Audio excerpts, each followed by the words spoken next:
It is exactly 10 years since the Kingdom of Lesotho embarked on the national reforms process as recommended by the regional body SADC. And despite several mediations and interventions, the process remains elusive. Report to the SADC Summit. But ahead of this weekend summit, the Zambian President Hichilema is upbeat about the Lesotho reforms progress. We need our individual countries in our SADC region to remain stable. Secure, and indeed, with that basis, that background, we can focus our attention on economic and social development to uplift the living standards of the very people that voted us into office. That brings us to the issue of the matters that surround what you may call regular changes, instability around this country, Lesotho. We all know and understand where we're coming from. It's been attempts to fix this situation. And I think the nation, through the various instruments, through various organizations, formations, political, others, have agreed, political parties included, have agreed that reforms are the ones that will help instill some sense of stability, essential stability to this country.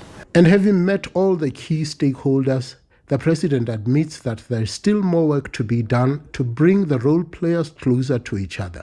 Yes, there are issues here and there, motions here and there, concerns here and there, but the parties overall agree that we must restart, they must restart the reform agenda so that they can make the changes that will strengthen institutions of governance in this country.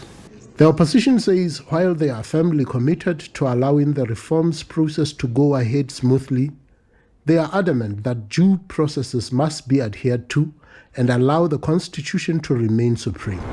So we dealt first with telling SADC that we are committed to the national reforms. We remain unshaken in that commitment. So the second point was this one of vote of no confidence in the National Assembly against the Right Honourable Prime Minister and the government.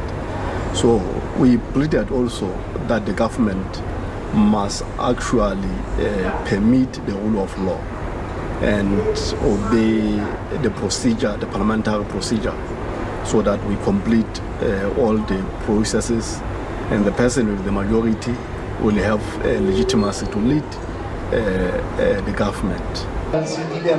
The government is currently facing a vote of no confidence in Parliament and resolved to court several political parties into joining the government, a desperate attempt that might end up with yet another bloated cabinet. I'm Rapelang Radebe for SABC News, Lesotho.